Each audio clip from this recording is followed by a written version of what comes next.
পরিচালনার ক্ষেত্রে এই বিশ্ববিদ্যালয়ের শিক্ষকই এনাফ।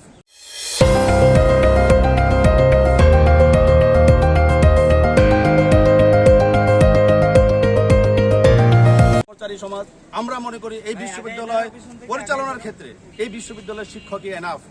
আমরা এই বিশ্ববিদ্যালয়কে কোনো বিশ্ববিদ্যালয়ের কলোনি বানাতে চাই না।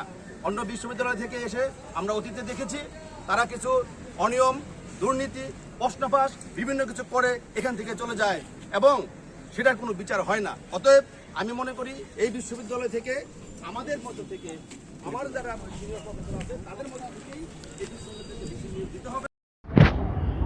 পটুয়াখালী বিজ্ঞান ও প্রযুক্তি বিশ্ববিদ্যালয়ের শিক্ষকদের মধ্য থেকে এই ভাইস চ্যান্সেলর নিয়োগের দাবিতে আজ মানববন্ধন অনুষ্ঠিত হয়েছে।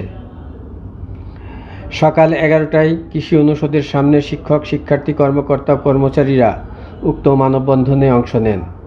এ সময় শিক্ষক ও কর্মকর্তা সংস্কারের মাধ্যমে দুর্নীতি রুখব, আমাদের ক্যাম্পাস আমরাই গড়ব এই স্লোগানকে সামনে রেখে তাদের নিজস্ব শিক্ষকদের মধ্য থেকে ভাইস চ্যান্সেলর নিয়োগের দাবি জানান।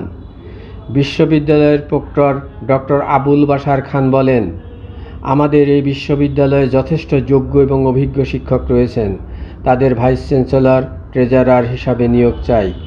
অন্যথায় বাহির থেকে ভাইস চ্যান্সেলর নিয়োগ দিলে বিশ্ববিদ্যালয়ের কার্যক্রম বুঝতে বুঝতে 1 বছর চলে যায়, বিশ্ববিদ্যালয়ের গতিশীলতা খর্ব হয়।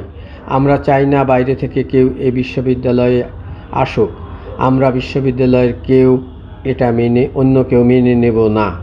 বিশ্ববিদ্যালয়ের ল অ্যান্ড ল্যান্ড অ্যাডমিনিস্ট্রেশন অনুষদের ডিন অধ্যাপক আব্দুল লতিফ বলেন, অতীতে বাহির থেকে যে ভাইস চ্যান্সেলর এসেছিলেন তাদের পারফরম্যান্স ভালো ছিল না, উল্টো আমাদের একাডেমিক যে কার্যক্রম সেটা ভেঙে তছনছ করে দিয়েছেন।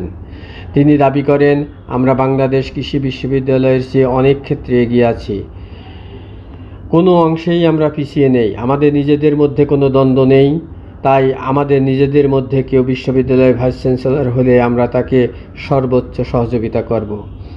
আশিকুর রহমানের তথ্যচিত্রে সদরুল আইন, দৈনিক বর্তমান, দেশ বাংলা, ঢাকা।